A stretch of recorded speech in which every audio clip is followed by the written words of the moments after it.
Good evening, and welcome back to the Wilderness Protocol. There is a belief, common among those who spend their lives in the structured, predictable world of cities and suburbs, that humanity has conquered the wild, that we have mapped every river, charted every mountain range, and cataloged every living thing that walks, crawls, or flies beneath the sun. We wrap ourselves in a thin blanket of understanding, woven from the threads of science, logic, and exploration.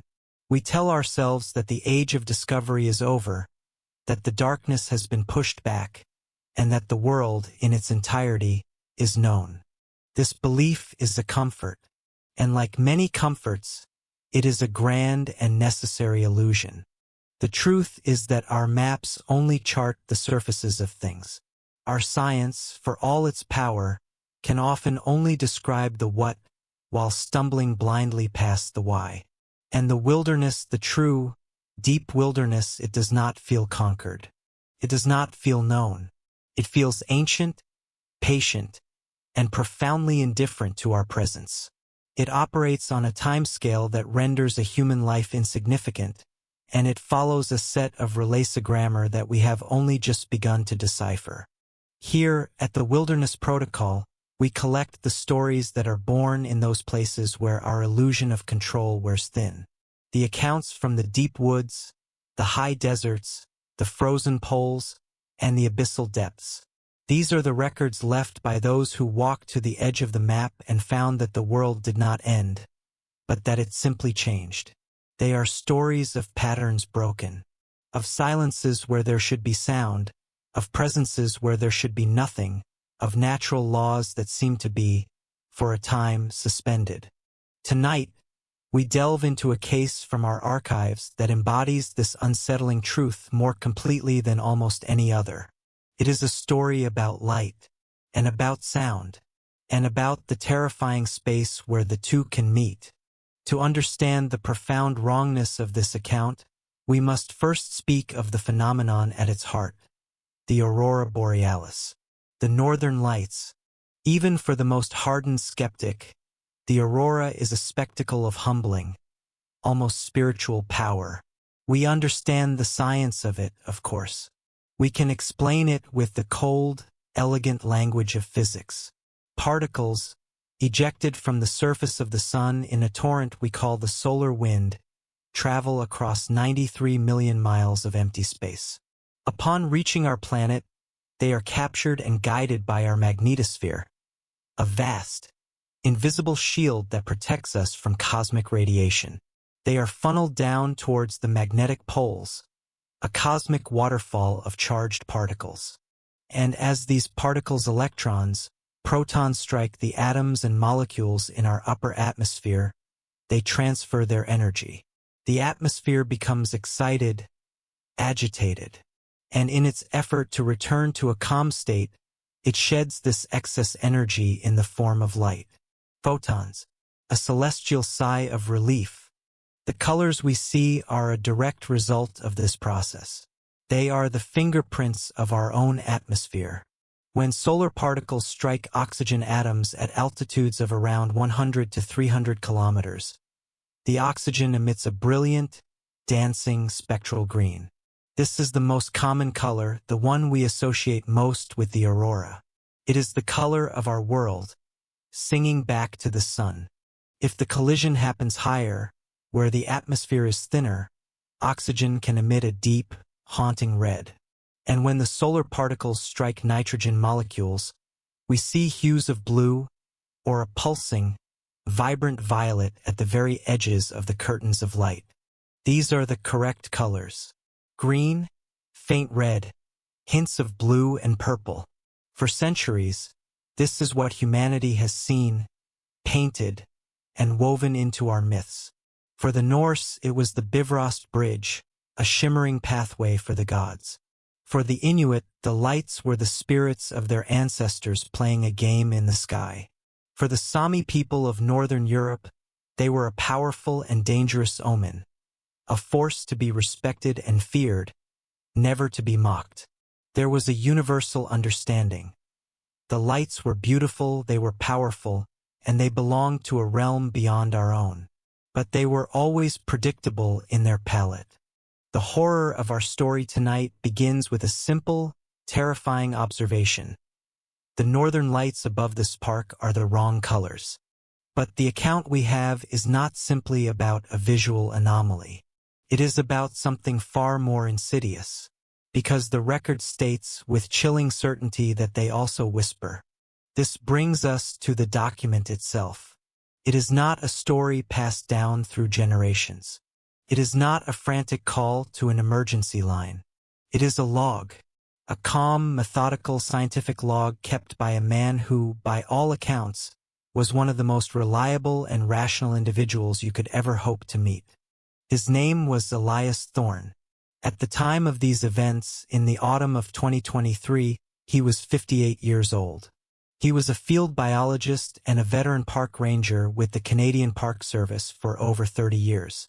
He was a man who had dedicated his life to the predictable rhythms of nature. He understood migration patterns, the subtle language of animal tracks, the slow, patient life of forests. He was a man of science, of empirical data. He was not prone to flights of fancy or superstitious belief. He was, by his own description, happily boring. After a long and distinguished career, Thorne was preparing for retirement. But he accepted one final, solitary assignment. It was a post many others had turned down, not due to any danger, but due to its profound isolation and perceived lack of prestige. The assignment was to be the last acting ranger of Ankik-Tuva National Park. Ankik-Tuva was located in the far northern territories, a vast expanse of subarctic taiga and tundra, accessible only by helicopter or float plane. The park was established in the late 1980s to protect a unique glacial valley and its pristine ecosystem, but it was simply too remote. It saw fewer than 100 visitors a year. The cost of maintaining the single, lonely ranger station became unjustifiable, and so the decision was made to decommission it, to erase it from the registry, remove it from the maps, and let it be fully reclaimed by the wilderness. Elias Thorne's job was simple. He was to spend 8 weeks in the valley, conducting a final ecological survey. He was to document the health of the flora and fauna, take final soil and water samples, and then, as his last official act, he was to lower the Canadian flag at the ranger station, lock the door, and be flown out, leaving the valley to its silence. For Thorne, a man who had grown weary of the administrative duties of modern park management, this was not a punishment. It was a gift, a final, quiet communion with the wild spaces he loved. The name, Ankik-Tuva, is from the local Inuit dialect. It means, the Valley of Echoes. Poetic, beautiful name, but an echo is a sound that repeats, a reflection of something that has already happened, a ghost in the air. As we will soon learn, the name was more literal and more terrifying than anyone could have imagined. Elias Thorne was meticulous. He kept a daily log, not with a pen and paper, but with a small solar-powered audio recording device. He preferred to speak his observations, finding it more natural and immediate. He documented everything: weather patterns, animal sightings, the progress of his survey. The device was found on his desk in the main room of the ranger station by the search and rescue team that was dispatched when he failed to make his scheduled weekly check-in via satellite phone. The cabin was neat, orderly. His research was stacked in tidy piles. A half-finished cup of coffee sat on the table. There was no sign of a struggle, no indication of foul play. The only thing missing was Elias Thorne himself. An extensive search of the valley revealed nothing. No tracks, no remains, no sign that he had ever left the immediate vicinity of the ranger station. He had quite simply vanished. The official report, filed 6 months later, listed his cause of death as undeclared, presumed lost to the elements. A man who knew the wilderness better than his own home, they concluded, had simply walked out into it and disappeared. But his audio log was recovered. Fully charged by the autumn sun falling on the solar panel he had left on the windowsill. The authorities transcribed the first few weeks of entries, noting them as routine and unremarkable. They logged it into evidence and closed the case. Years later, through an archival request, we obtained a full, unabridged copy of those audio files. And what we found in the latter half of those recordings was a story that chills us to the bone. It is a calm, rational, and terrifying descent into a reality that should not exist. It is the testament of a man of science, staring into the face of something that broke every rule he had ever known. What you are about to hear is the audio transcription of Elias Thorne's personal journal, beginning with his arrival in the valley. We have preserved his words, his pacing, his pauses. We present it as he recorded it, as a final report from the edge of our world. This is his story, and it is a warning. Elias Thorne, recording. Time is approximately 1,400 hours. I've arrived at the Ankik-Tuva Ranger Station. The helicopter drop was smooth. Textbook. Pilot's name was Jean-Claude, good man. He helped me unload the last of my personal gear. There's a strange moment when you're doing something like this. A moment where the thumping of the rotor blades is the only sound in the world. And then it fades. Watching that helicopter shrink to a dot against the vast gray canvas of the sky, and then disappear behind the southern ridge it leaves behind a silence that is an entity in itself. So total, so absolute, it feels like a physical pressure against the eardrums. It's the sound of the world before people. It's magnificent. The station is in good order. Rustic, certainly. Built from local timber, solid as a rock. Smells of pine resin, wood smoke, and cold, clean air. The service stocked it well. There are enough non-perishables and fuel canisters to last a small army through a hard winter. A bit of an over-provision for an 8-week survey, but I appreciate the diligence. It speaks to a respect for this place. You don't take chances out here. My task, as laid out in the briefing, is straightforward. A final ecological survey. I'll be documenting population densities of the key fauna: caribou, wolves, Arctic fox, hares, a census of the migratory bird life that passes through, and then the flora cataloging the health of the white spruce and balsam poplar stands, taking core samples, assessing the lichen and moss coverage on the granite shelves. Final readings of soil acidity and water purity from the river. It's a form of eulogy, I suppose. A final, respectful documentation of a park that's about to be given back. A quiet, dignified end for a place that simply never found its way onto the public's radar. The valley itself is immense. It's hard to capture the scale of it. Carved by glaciers millennia ago, it's a perfect U-shape, flanked by gray, jagged peaks that look like the exposed teeth of the planet.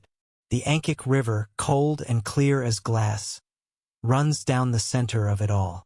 Looking out from the porch of this station, I feel a sense of profound, crushing isolation. But it's not an unwelcome feeling. After 30 years of managing park budgets, dealing with tourist complaints, and endless paperwork, this is a return to the source. This is the reason I fell in love with this work in the first place. Just me, the wilderness, and the quiet, noble work of observation. Feels good. Feels like coming home. End log. September 15th, 2023. Log entry 04.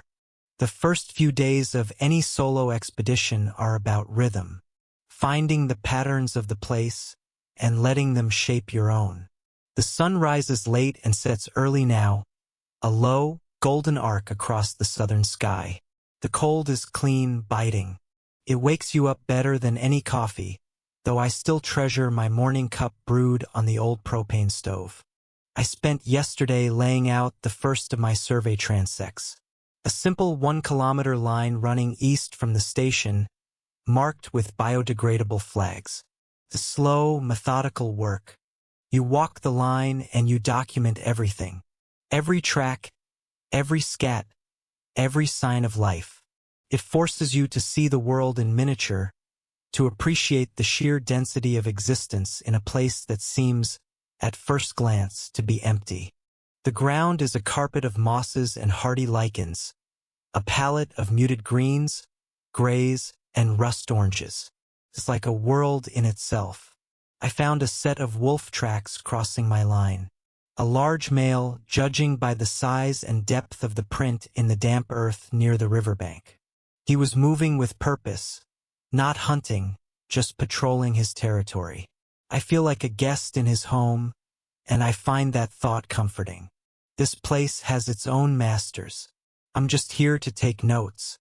The silence continues to be the most dominant feature. It's a layered silence. There's the whisper of the wind through the sparse spruce trees, the distant murmur of the Ankik River over its stone bed. But underneath it all is a profound, deep quiet, the kind of quiet that lets you hear the beat of your own heart. It's been years since I experienced this. It cleanses the mind. I've begun the initial water quality tests. pH levels are perfect. No detectable pollutants, as expected. This valley is as close to pristine as anything I have ever seen. It's a perfect baseline. A control group for the rest of the planet. There is a sadness in knowing it will be officially abandoned, but a deeper rightness in knowing it will be left alone. It does not need our stewardship. It was here long before us, and it will be here long after. End log. September 18th, 2023. Log entry 07. The work is progressing well. I've completed the initial survey of the valley floor and will begin working my way up the northern slope tomorrow. The ecosystem is robust, healthier than the last reports from a decade ago suggested.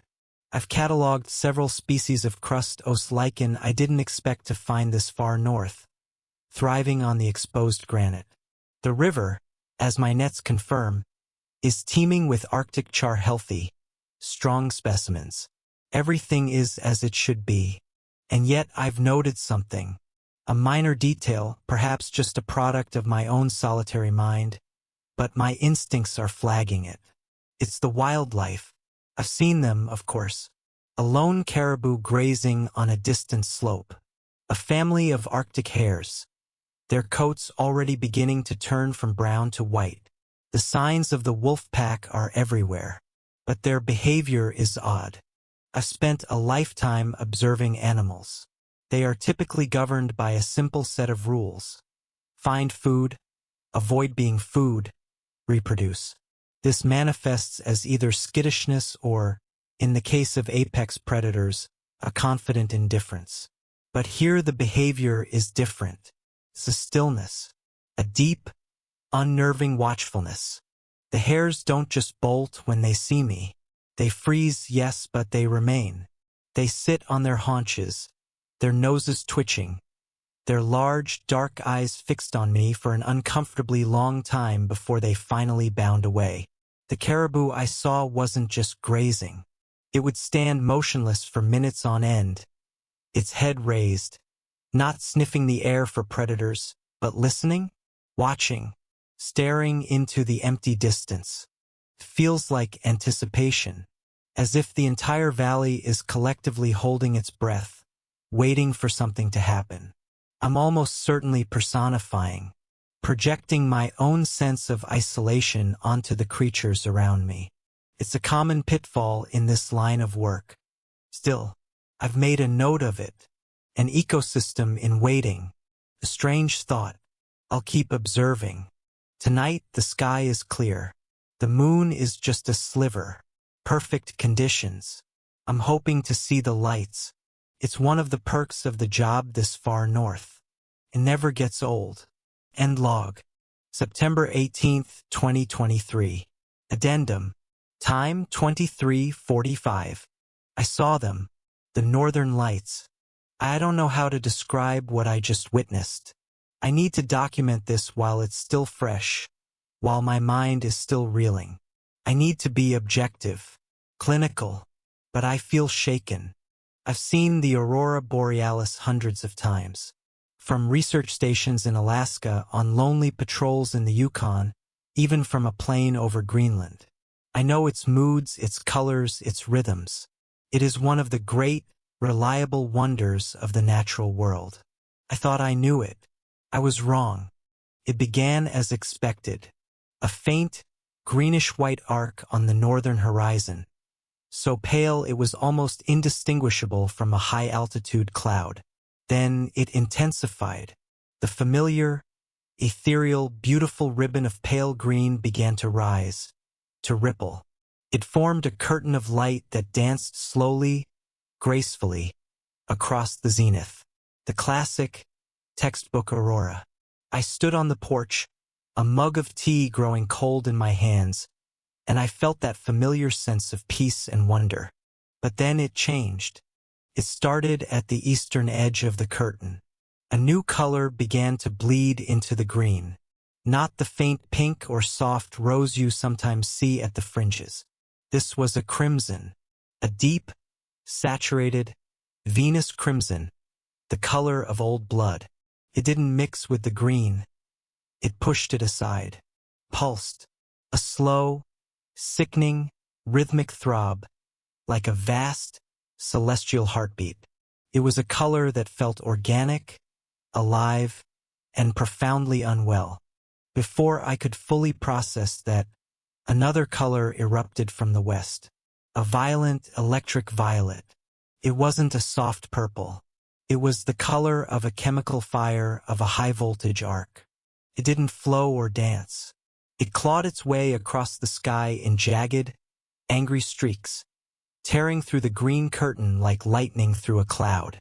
The green, the color I've always associated with the aurora, seemed to recoil from it, to fray at the edges where the violet touched it. And then came the worst of it, a color that has no place in the night sky.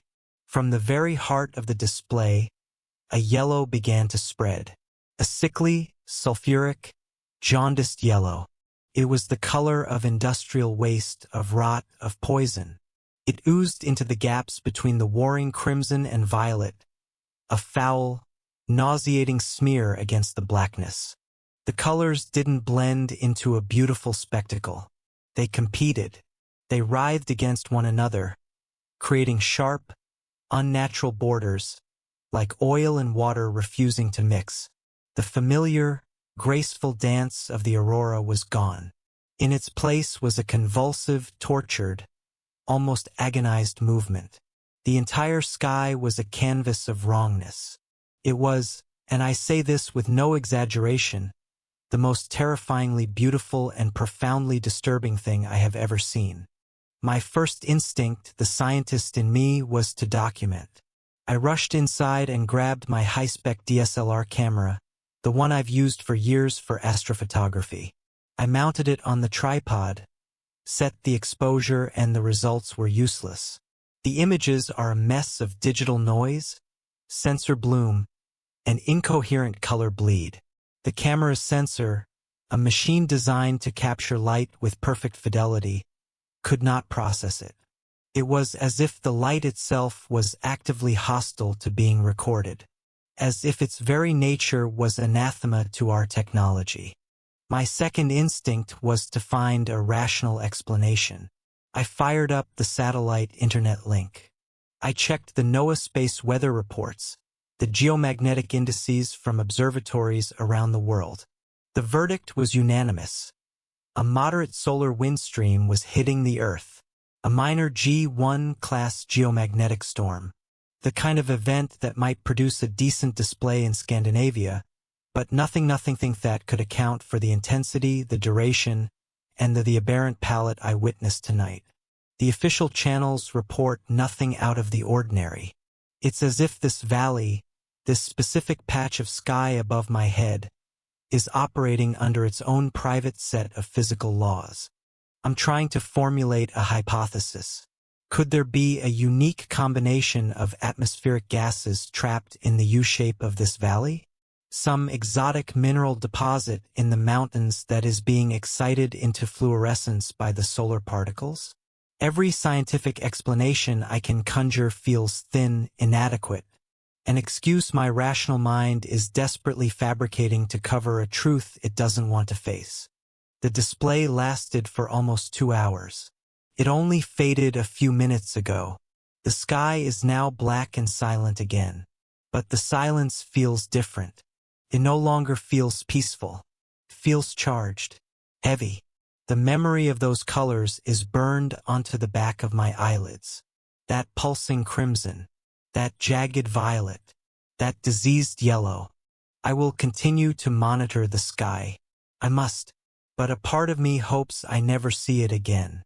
It was a spectacle, yes, but it felt like a violation, like watching something beautiful being torn apart. The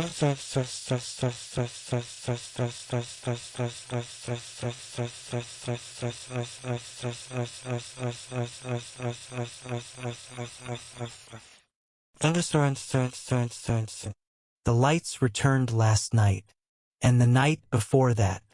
I had tried to convince myself that what I saw on the 18th was a singular event, a once-in-a-lifetime atmospheric fluke, a perfect, freakish storm of conditions that I would dine out on for the rest of my retirement. That explanation is no longer tenable. This is not a fluke. This is a pattern. The display was identical in character to the first. The same warring colors. The same diseased palette. The crimson pulse seems to have a fixed period now, a slow, steady beat of roughly 5 seconds. It's hypnotic if you let it be.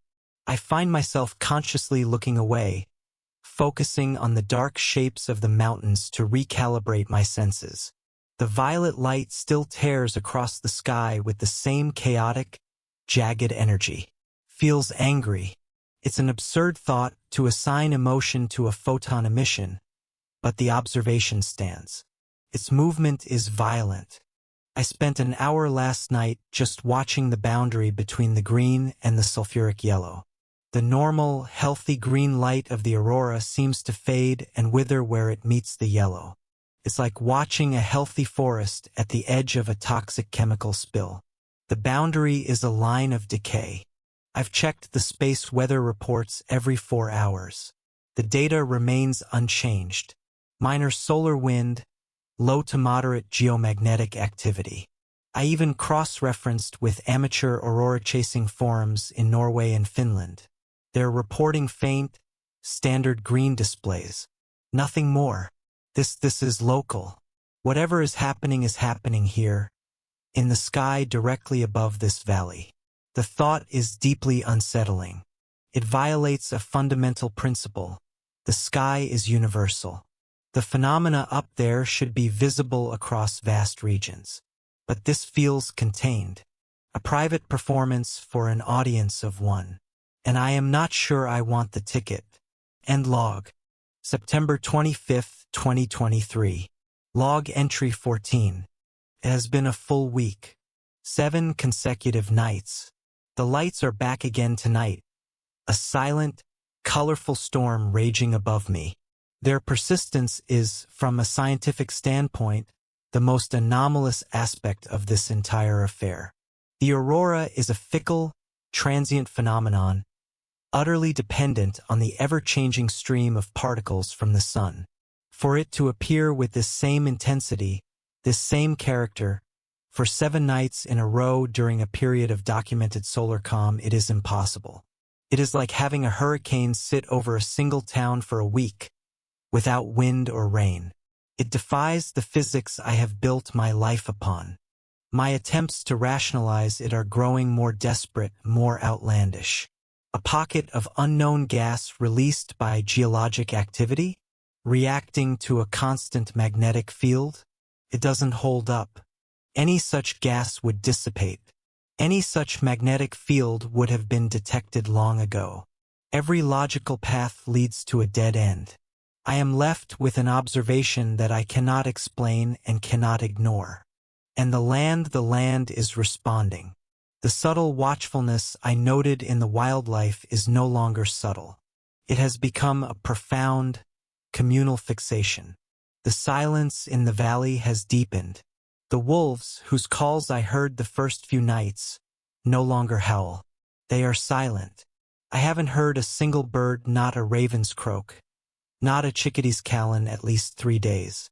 It's as if they've fled, as if they know better than to stay. The animals that remain are captivated. Yesterday, I spent the afternoon observing the Arctic hare population near the riverbed. They were not foraging. They were not hiding. They were simply sitting in the open, often in small groups, motionless, their heads tilted towards the sky. The blank, daytime sky where the lights had been hours before. They were waiting. As dusk fell, they didn't stir. They just waited for the performance to begin. But the most disturbing observation came this morning. I was hiking towards the base of the northern ridge when I saw him. A massive bull moose, one of the largest I have ever seen. A magnificent, powerful animal. He was standing chest-deep in the frigid water of a small lake. He was not drinking. He was not eating the aquatic plants. He was utterly motionless, like a statue carved from dark stone. His enormous head was raised, his antlers a crown against the gray morning light, and he was staring intently at the empty sky. I watched him, hidden in a stand of spruce, for nearly 2 hours. He did not move a muscle. He just stood there, in the freezing water, a silent, reverent sentinel. There was no biological reason for this behavior. It was costly. It was dangerous. He was burning precious energy, exposing himself to the cold, for no discernible reason. But as I watched him, I understood. He was engaged in an act of worship. He was paying tribute to the lights. This park is no longer quiet. A quiet place is peaceful. This place is not peaceful. It is holding its breath. Every living creature that has not fled is waiting for the sun to go down. They are waiting for their gods to appear in the sky. And I, the lone human observer, am beginning to feel like an intruder in a vast, silent cathedral. End log. September 30th, 2023. Log entry 19. I think I'm going insane.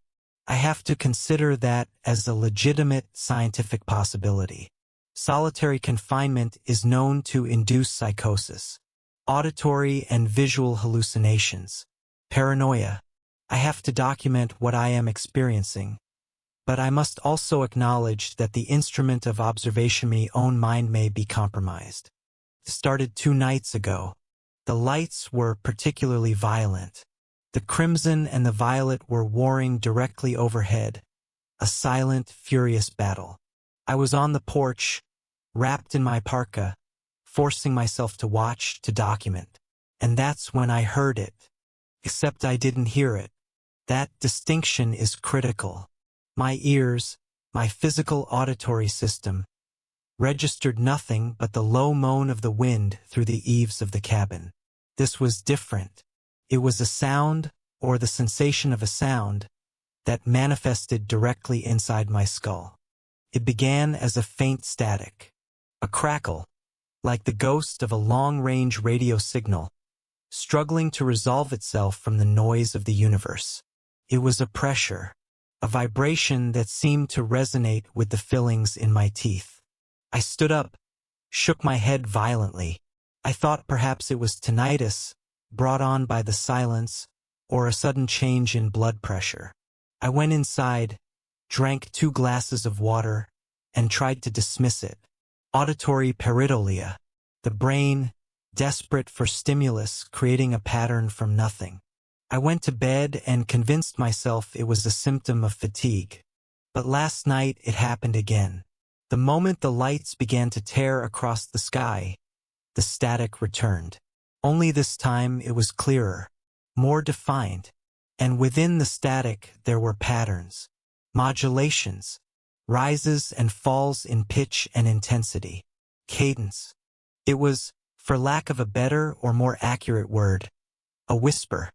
I am a man of science.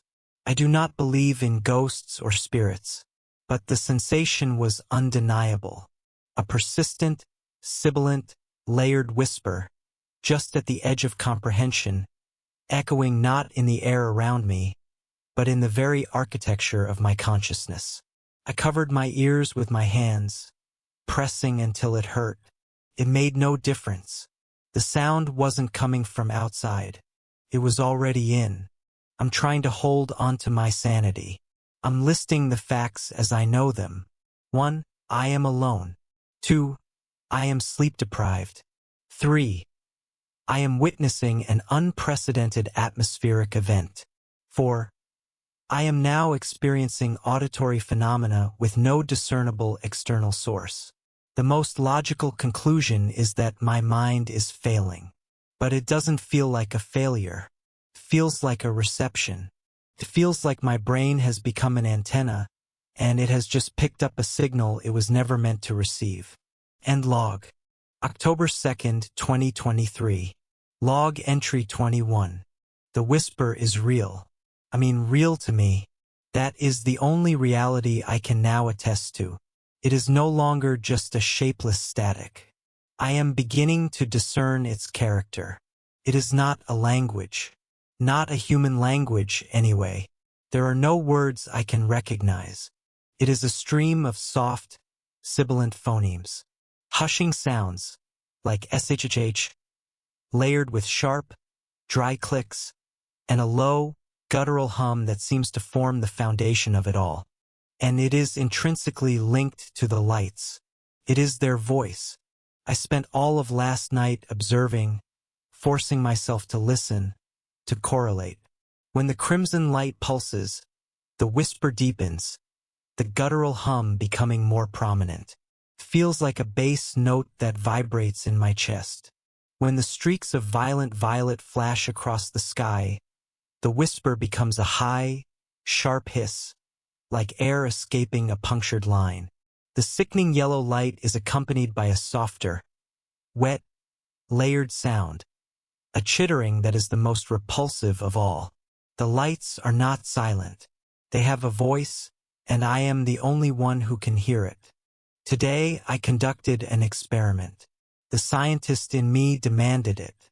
I set up my most sensitive audio equipment, a parabolic microphone capable of picking up a mouse's heartbeat from 50 yards. High-fidelity digital recorders.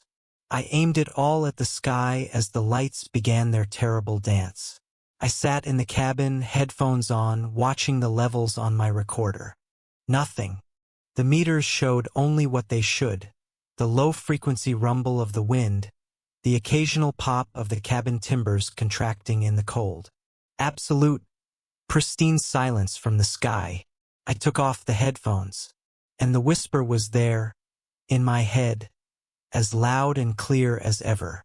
A symphony of alien sound that my instruments insisted did not exist. That was the moment the true fear set in. It wasn't the fear of a strange light in the sky. It was the fear of a fundamental schism between my perception and reality. If I can hear this, and all of my instruments say it isn't there, then which is telling the truth? Am I hallucinating? Or am I the only instrument sensitive enough to pick it up? Both possibilities are terrifying. I am a biologist, a man of empirical data, of observable and repeatable facts. But what I am experiencing has no place in that world. I am standing in a valley being painted by a light that shouldn't exist, and I am hearing a sound that isn't there. I am writing this down, speaking it into this recorder, because I feel a profound, creeping dread that my own mind is no longer a reliable narrator of its own experience. The whisper, it feels intrusive. It doesn't feel like a hallucination, which is a creation of the self. This feels external. It feels like something is broadcasting, and my brain, for some unknown reason, is the receiver. And I am terrified of what will happen when I finally understand what it is trying to say. The northern lights above this park are the wrong colors, and they whisper. That is my observation. That is my reality now. October 5, 2023. Log entry 23. The working hypothesis that my own mind is the source of the anomaly is no longer sustainable. The changes are no longer confined to my perceptions. They are manifesting physically, objectively. The wrongness has begun to bleed down from the sky and into the land itself. I am documenting these developments with as much clinical detachment as I can muster, but it is becoming difficult. The evidence of my senses points to a conclusion that my scientific training screams is impossible. The world is changing. My primary focus for the past 2 days has been the flora, specifically the stand of white spruce on the northern ridge. This ridge, due to its orientation, receives the most direct and prolonged exposure to the nightly auroral displays. I first noted the discoloration from a distance, but yesterday I made the climb to observe it up close. The changes are profound. The trees are twisting. Their phototropism's natural instinct to grow towards a light source has been perverted. Instead of reaching for the sun, their upper branches, the newest growth, are curling inward upon themselves. They are forming tight, geometric spirals, like the fossilized shells of ammonites. The pattern is unerringly precise, repeated from tree to tree with mathematical regularity. It is not a random mutation. It is an organized, architectural change. The pine needles themselves are wrong. They are losing their chlorophyll. The familiar deep green is gone, replaced by a faint, purplish metallic sheen. In the low light of dusk, they shimmer with the exact hue of the violent violet light from the aurora. They are cold to the touch, colder than the surrounding air, and brittle. When I handled a branch, the needles didn't just fall. They flaked away into a fine, oily, dark dust that left a greasy smear on my gloves. A sample of this dust under my field microscope shows the cellular structure has completely broken down. It's just iridescent grit. I took a core sample from the trunk of one of the larger trees. The outer rings, representing the last few years of growth, are normal. But as I bored deeper into the wood formed this season, the drill shavings changed color, taking on that same purple tint. The tree is being rewritten from the inside out. The contagion, for lack of a better word, is spreading. I found a patch of Arctic poppies yesterday in a small meadow facing north. These flowers should be withered by now, their life cycle long over, dead for the winter. Instead, they were in full, impossible bloom, and their petals were the color of that foul, sulfuric yellow light. It was not a natural yellow, like a sunflower or a buttercup. It was a vibrant, toxic, chemical hue that seemed to hum with its own energy, a color that hurt the eyes. Driven by a terrible curiosity, I dug one up. I had to see its root system. I expected to find some fungus, some strange mineral deposit that could explain the color. The truth was far stranger. The soil beneath the plant was threaded with a network of fine, luminous filaments. They were glowing with a faint, residual light, like the embers of a dying fire.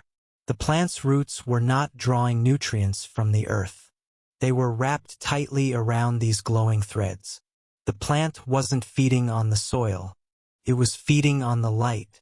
The light is leaving a residue, a kind of energetic sediment, and the flora is adapting to consume it. This is not botany. This is something else entirely. End log. October 7th, 2023. Log entry 24. The fauna is even more disturbing. The watchfulness I described before has transformed into something I can only categorize as ritualistic obsession. The valley's ecosystem is no longer functioning. The intricate dance of predator and prey, the constant search for food and survival, has ceased. It has been replaced by a single unifying purpose: to witness the sky. I followed a red fox yesterday, a beautiful, healthy vixen. She should have been hunting hares or voles. Instead, she behaved like the moose, She did not hunt. She did not forage. She did not even seem to notice my presence from a distance. She walked with a slow, deliberate pace to a high, exposed cliff face on the valley's eastern side. She sat down, curled her tail around her feet, and fixed her gaze on the empty northern sky. Waiting, I watched her for hours, until the sun set and the cold became too dangerous. I returned to the station. This morning I went back to the same spot. She was still there, dead. There were no marks on her body, no signs of a struggle, no predation. The snow around her was undisturbed. Her eyes were wide open, unfrozen, and they held a perfect, mirrored reflection of the gray, daytime sky. She had simply ceased, as if her purpose had been fulfilled, and her body was no longer required. I brought my field kit. I performed a necropsy. I had to know. I had to document. The results are not possible. The biological reports I will file from these notes will be dismissed as the ravings of a madman. Her internal organs were wrong. They had lost their distinct shapes. The heart, the liver, the kidneys, they had begun to deliquesce, to lose their structure. They seemed to have partially melted, coalescing into a single, semi-liquid, gelatinous mass inside her chest cavity. And this mass, it shimmered. It had the same iridescent purple-black sheen as the dust from the pine needles. It's a contagion, a transfiguration. The light is not just light. The whisper is not just sound. They are carriers of information, a blueprint, a virus that operates on a physical and energetic level. And it is rewriting this entire valley. It is rewriting the very definition of life, from the cells of the plants to the flesh of its creatures. And it is doing so with a quiet, efficient, and utterly horrifying purpose. This is not evolution. This is replacement. End log. October 9th, 2023. Log entry 26. There is a concept in ecology called rewilding, the process of returning a managed landscape to its natural, untamed state. What is happening here is the opposite. It is an act of unwilding. The chaos, the beautiful, unpredictable chaos of nature, is being systematically erased. It is being replaced by a new, alien order. The wolves run in patterns now. I saw the pack this morning, moving across a frozen meadow. They were not tracking prey. They were moving in a slow, synchronized, geometric formation. Perfect, expanding spiral. The same spiral I saw in the branches of the spruce trees. The river, too. The current of the Ankik River seems thicker, more viscous. The water is still clear, but it flows with a strange, oily slowness. And the Arctic char, the fish I catalogued as healthy just weeks ago, have changed. Their scales shimmer with the unnatural violet and crimson of the lights. They no longer swim against the current. They swim with it, but in slow, hypnotic circles, tracing complex, overlapping geometric patterns. They are no longer fish. They are living calligraphy, writing the new laws of this valley into the water itself. Everything is being brought into alignment, into chorus. Every living thing is being tuned to the same frequency, the same song. The song of the lights, the song of the whisper. And I am the only discordant note left in the symphony. October 12th, 2023. Log entry 28. The whisper has changed, or my ability to perceive it has. It is no longer just a sibilant, meaningless static in my head. In the last few nights, I have begun to understand it. No, understand is the wrong word. Understanding implies translation, a conversion of one language to another. This is not that. I am not hearing words of English or French or any human tongue. I am receiving direct concepts, pure information, bypassing the clumsy architecture of language entirely. It speaks in mathematics. It shows me geometric proofs that defy Euclidean logic, demonstrating how a straight line can be a circle, how 3 points can occupy the same space. It shows me shapes with impossible angles, fractals that twist in on themselves through dimensions my eyes cannot see but my mind is forced to perceive. It speaks in physics. It describes a universe where gravity is not a fundamental force but a localized suggestion. Where time is not a linear progression but a landscape, a physical dimension that can be navigated, folded, and revisited. Trying to process this information is physically agonizing. It triggers blinding, cluster migraines that leave me dizzy and nauseous for hours. My nose bleeds. I wake up with the taste of copper in my mouth. My brain feels like an old piece of hardware being forced to run a program far too complex for its design. But it is also seductive.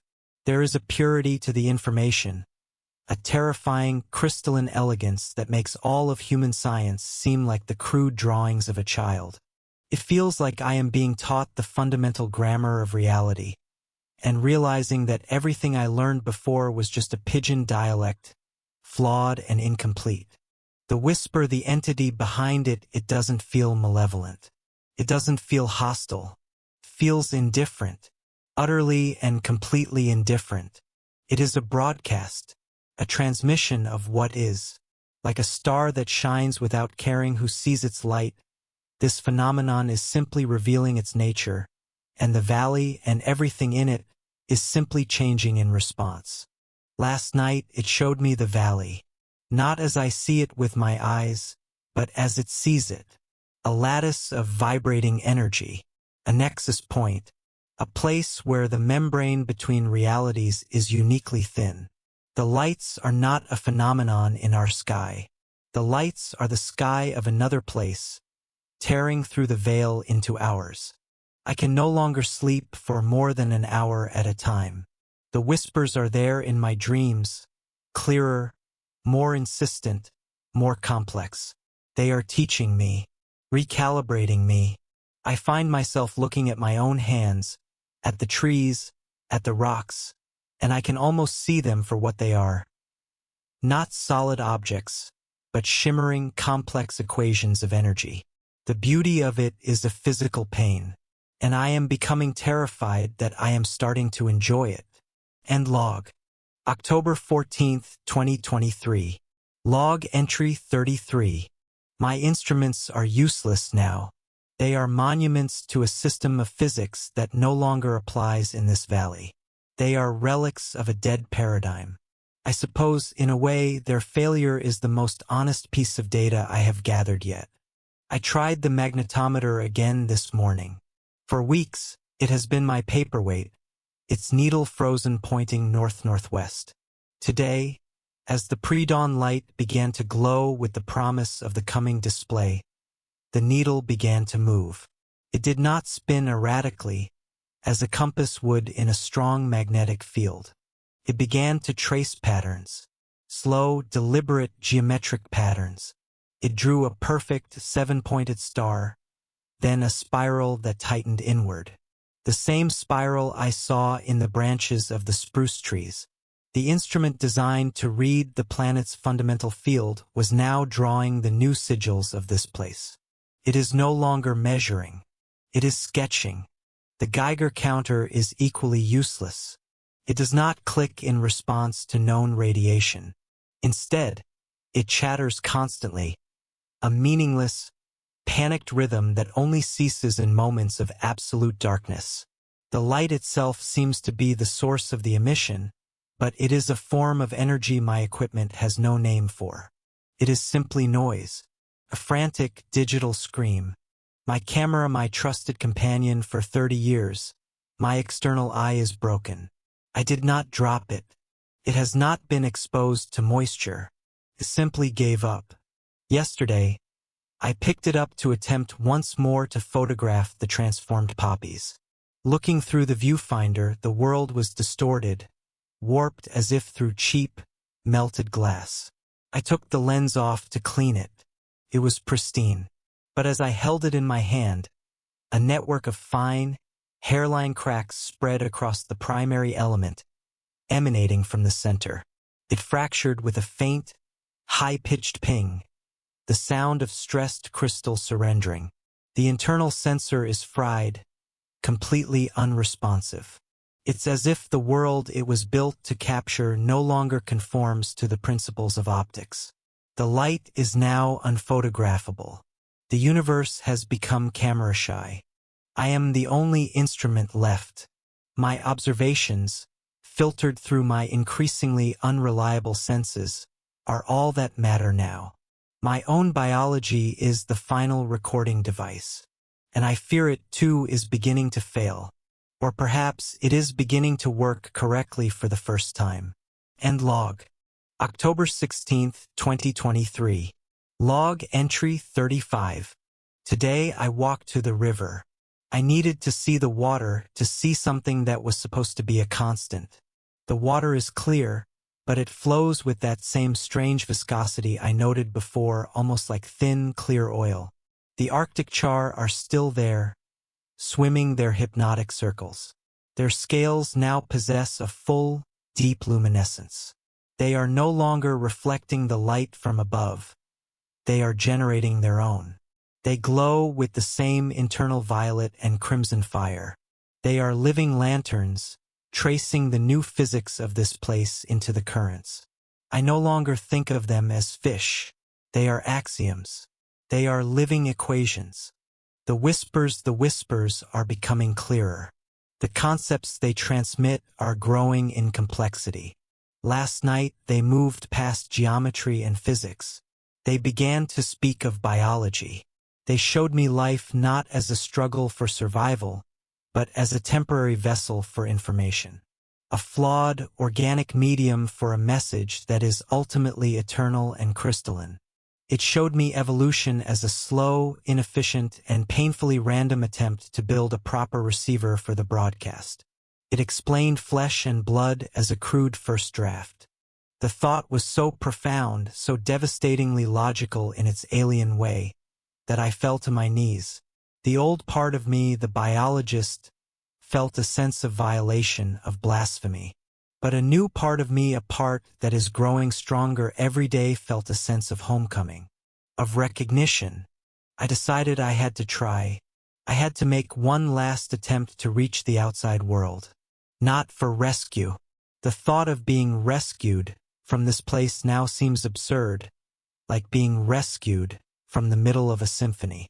No, I wanted to see if the broadcast was purely local or if it had range. I powered up the emergency satellite phone. For days, it's been nothing but static. A loud, hissing roar of white noise. I held the receiver to my ear. Static. Just static. I was about to turn it off when something changed. The static began to modulate, to organize, and through the electronic hiss of the device, through the speaker held against my ear, I heard the whisper. It was not the version I hear in my head. This was thin, reedy, and physical. A dry, clicking, sibilant voice made of electricity and air.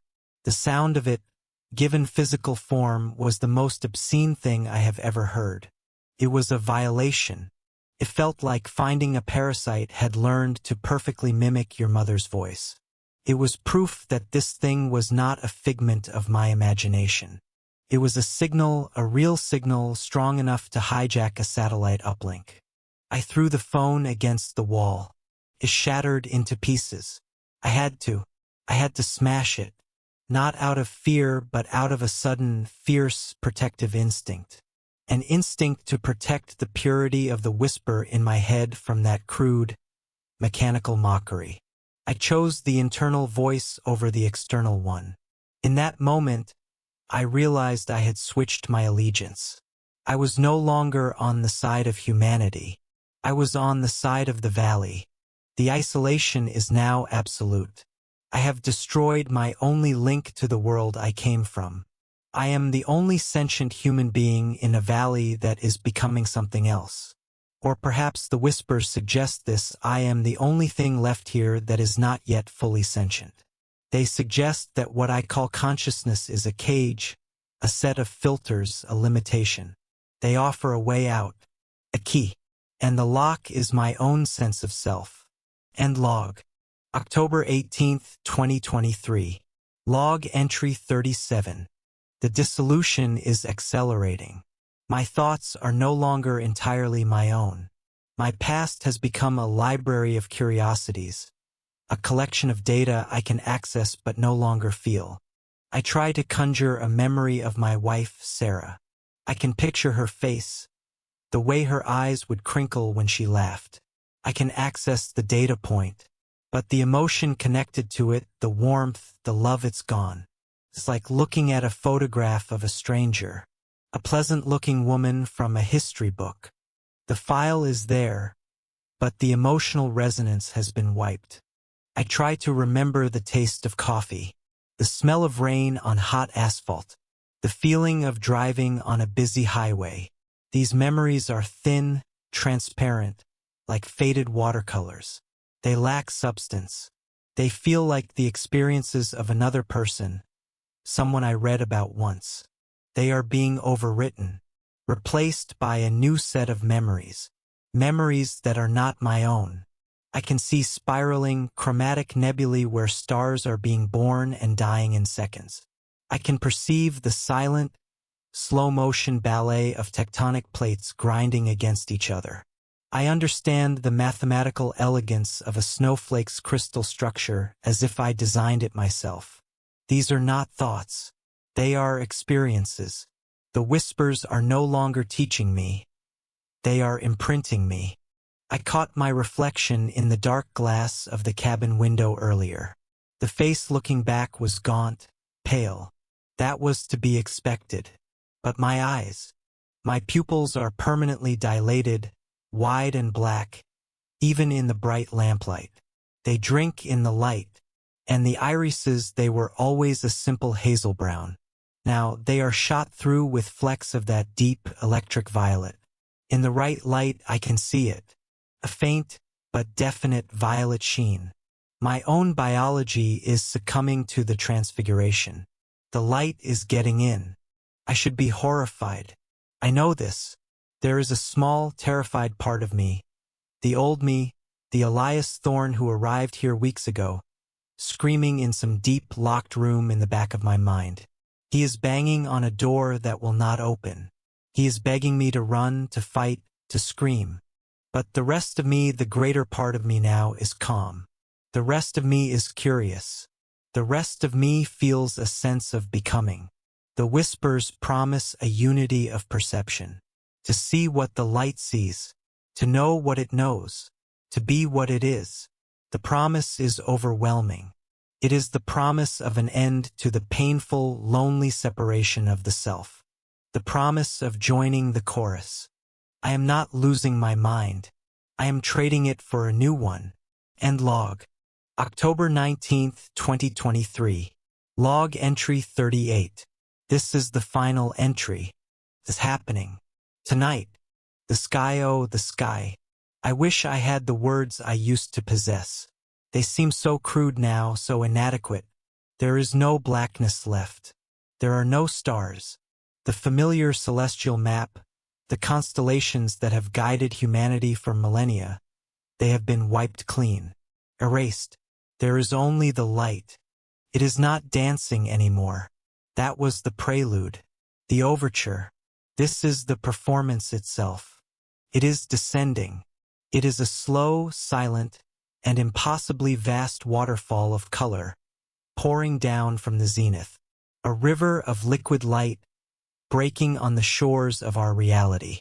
The crimson, that deep, pulsing color of life and blood, is flowing down the mountain faces, making the gray granite look like it's bleeding light. The violent, energetic violet is no longer a jagged streak. It is a steady, shimmering veil, draping the ridges in a royal, terrifying beauty.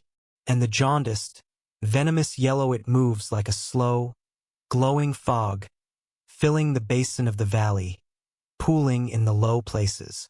The whispers, they are no longer whispers. That was the sound of a voice from a great distance. Now the distance is gone. There is no separation. They are a chorus. a symphony that resonates not in my ears or in my mind, but in every cell of my body, in the spaces between my atoms. They are singing directly into the core of my being. And the pain is gone, the migraines, the nosebleeds, the agonizing pressure of my mind being forcibly rewritten. It has all ceased. In its place, there is only clarity. Perfect, terrible, beautiful clarity. I understand now. The name of this place, Ankik-Tuva, the Valley of Echoes. It was named by a people who knew, people who listened. The echo isn't the echo of a sound bouncing off rock walls. It is the echo of another place. A place where the rules of existence are fundamentally different. And this light, this song, it is the voice of that place, calling out, repeating its truth into a world that was not ready to hear it. An echo finding its source. It is not an invasion. That word implies conflict, hostility. There is no hostility here. It is a revelation, an invitation. It is showing me what I am, what everything is. We are not solid matter. That is an illusion created by a limited mode of perception. We are patterns. We are resonating frequencies, temporarily given a crude, fleshy form. And you can change the frequency. You can retune the pattern. You can join a new song. It is so beautiful. So much more beautiful than the clumsy, chaotic world I remember. The light is touching the ground now. It's here. The yellow fog is swirling around the base of the station. The violet veil is touching the tops of the spruce trees. The ones on the northern ridge. The spiraling pines. They are igniting, not with fire. There is no heat. There is no combustion. It is a cold, silent ignition. They are being transfigured. The wood is becoming crystalline. The branches are transforming into pure, semi-translucent violet structures that hum with an internal light. They are becoming tuning forks, perfectly pitched to the song of the sky. The whole valley is singing now. I can feel the vibration through the floorboards, the rocks, the frozen ground, the river, the very air itself. Everything is joining the chorus. The station is bathed in the colors. A deep violet light is pouring through the window, painting the room in the color of a deep, beautiful bruise. The yellow fog is seeping under the door. The air itself feels thick, like breathing in honey and light. It doesn't feel alien anymore. It doesn't feel wrong. Feels correct. Feels familiar, like the memory of a place I have always known but had forgotten. Feels like coming home. The whispers are telling me, they are showing me that the transformation is not an end. It is a graduation. The purpose of the vessel, the flesh, the bone, the flawed and frightened consciousness is to carry the signal until it can be safely delivered. To shed the limitations of biology is not to die. It is to finally become what you were always meant to be. Part of the pattern. Part of the light. To see. To know. To be. I see it all so clearly now. The flawed logic of biology, built on competition and decay. The clumsy, brutal mechanics of evolution. All of it, a temporary, chaotic scaffold for something much, much grander. Something ordered, eternal, and perfect. It wants me to join the song. The chorus is calling for my voice. The symphony has a space for my note. It is waiting for me. I can feel its patience. Its love. It is a love that has no sentiment, no emotion.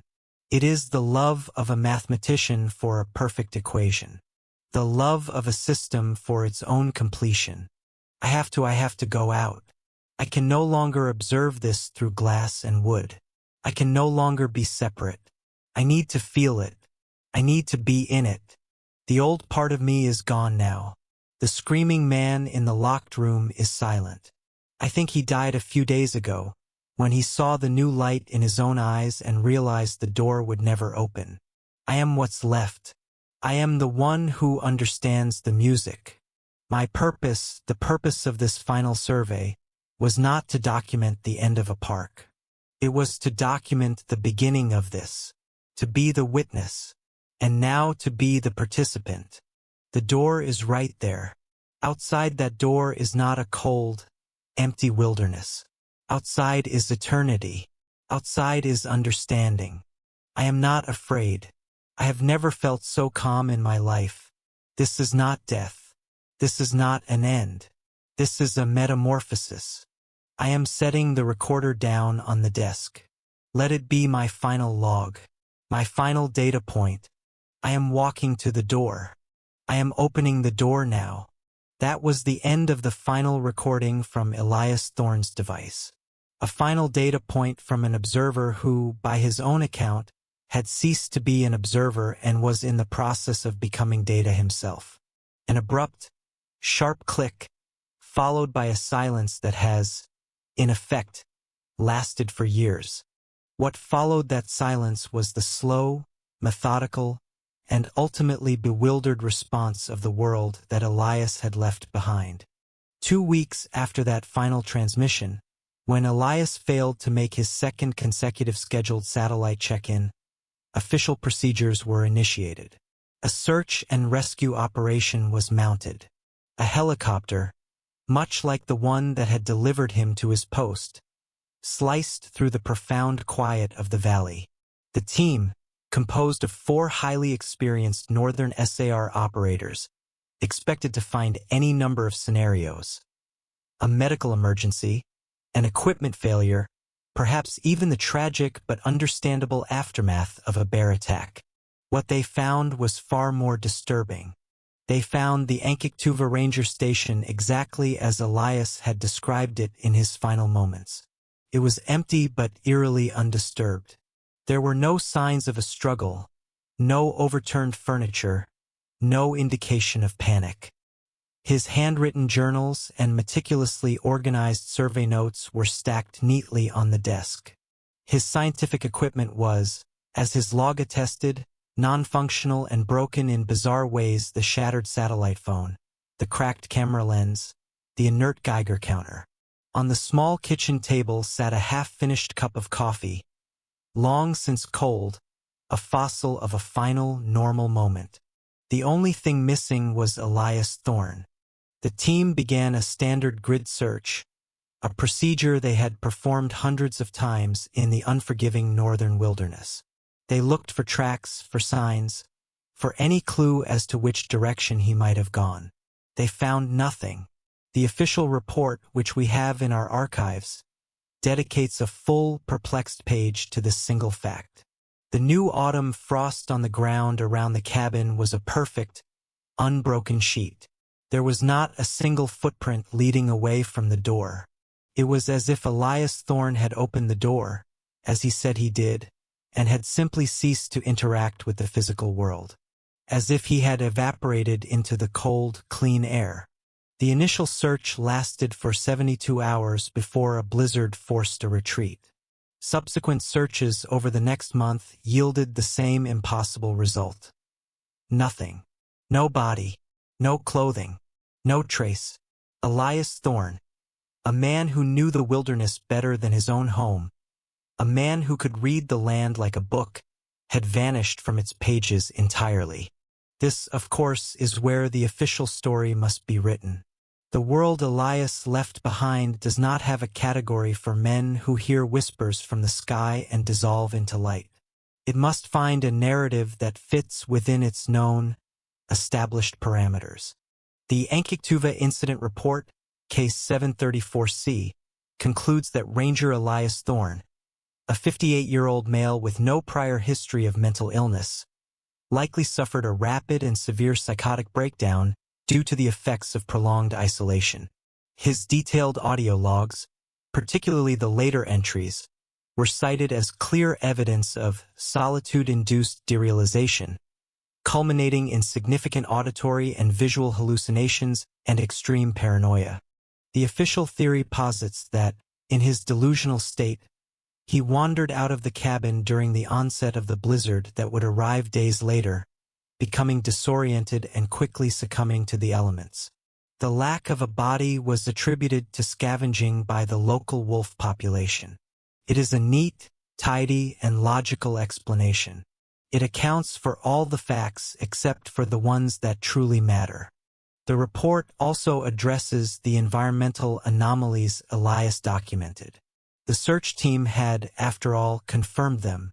They too saw the spiraling spruce trees and the metallic sheen on their needles. They photographed the unnaturally blooming poppies. These findings were attributed to a potential novel species of fungal blight or a previously undiscovered form of heavy metal toxicity in the soil, which, the report suggests, may have also contributed to Thorne's neurocognitive decline. The ultimate recommendation was swift and decisive. The decommissioning of Ankik-Tuva National Park was expedited.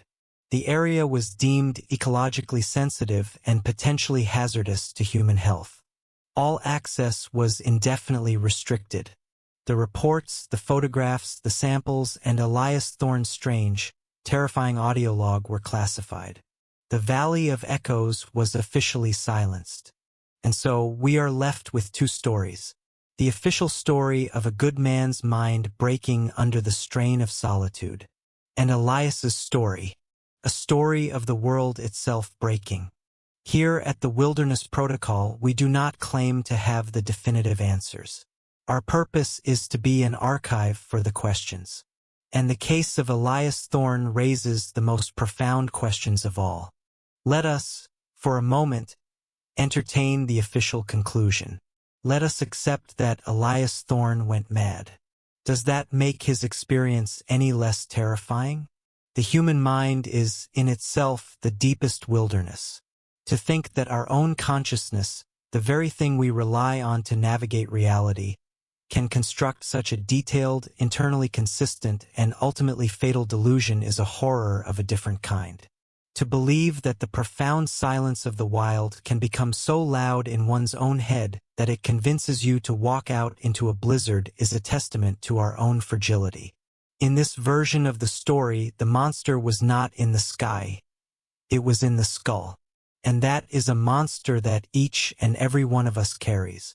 But what if we entertain Elias's conclusion? What if, for a moment, we set aside our comfortable, established physics and believe the testimony of the only witness? What if he was not breaking down but breaking through? Human consciousness is a filter. It has to be. We are bombarded every second of our lives with an impossible amount of sensory information. Our brains have evolved to filter out the overwhelming majority of this data, to present us with a simplified, manageable, survivable user interface for reality. We do not see the full electromagnetic spectrum. We do not hear the full range of sound. We perceive time as a linear flow. This is our biological programming. What if, in the profound isolation of that valley, under the influence of a phenomenon we cannot explain, Elias Thorne's filter began to fail? What if the whispers were not hallucinations, but the raw, unfiltered data stream of the universe, a language of pure mathematics and physics that our consciousness is designed to protect us from? What if he wasn't losing his mind, but was instead being crushed by the weight of a reality far larger and more complex than any human mind is meant to contain? Consider the transfiguration he documented. The trees, the poppies, the fox, the fish. He described it as a contagion, a rewriting. This was not decay. It was a change of state, a reformatting of biological matter from a chaotic, carbon-based system into an ordered, crystalline, light-based one. The universe he described was not evil or malevolent. It was simply different, and its properties were infectious. He did not describe a monster that wanted to kill him. He described a system that wanted to convert him, to absorb him, to correct what it perceived as a flaw. This leads to the final, terrifying question. What happened to Elias Thorne when he opened that door? The official report says he died. He was lost to the elements, a tragic but mundane end. His final log entry suggests something else entirely. It suggests a form of apotheosis, a graduation. He did not describe an end, but a metamorphosis. Did he die? Or did he shed his physical form, the clumsy vessel, to join the chorus, to become a part of the light, a single note in that terrible, beautiful symphony? Did he achieve a form of immortality at the cost of his humanity? Did he evaporate or did he ascend? We do not know. We cannot know. There is no evidence left, save for a single classified audio file in our archives, the testimony of a man who calmly documented the dissolution of his world, and then of himself. The case of Elias Thorne is a stark reminder that the map is not the territory, that our scientific laws are not commandments etched in stone. They are merely our best observations of how things usually work. In the deep wilderness, in those places where the world is still quiet enough to hear itself think, things may not always work as they usually do. Ankik-Tuva, the Valley of Echoes, is now a blank space on the map once more. But the echo of Elias Thorne's story remains. It is an echo that warns us that our reality is a thin, fragile veil. And sometimes, that veil can be torn by lights of the wrong color, revealing a terrifying, beautiful, and utterly alien sky on the other side. The archives are now closed on the case of Elias Thorne. His testimony, an echo from a silent valley, has now been heard. We exist to give voice to these echoes. In a world saturated with noise, the Wilderness Protocol serves as an archive for the profound and unsettling silences, for the stories that unfold at the edge of the map, where the rules of our understood world seem to thin and fray. Our purpose is to ensure these accounts are not lost to static and skepticism. And for that, we need you.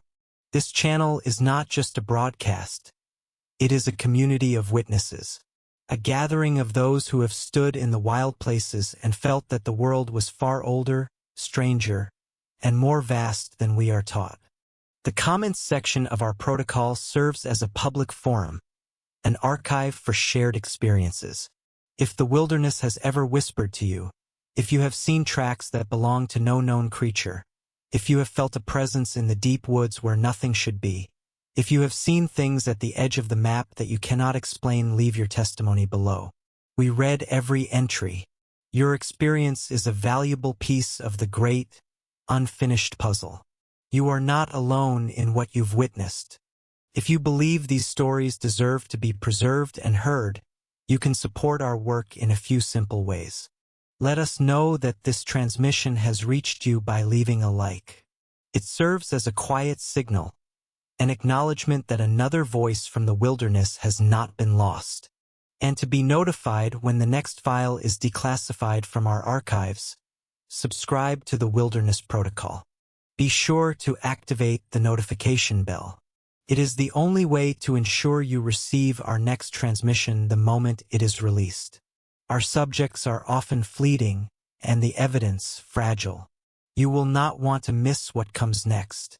Your support allows us to continue delving into the static, to continue listening to the silence, and to continue piecing together the true nature of the wilderness. Thank you for joining us, for lending us your time and your attention. Stay safe and stay vigilant, and be wary of the lights that dance in the wrong colors. They may not be dancing for you,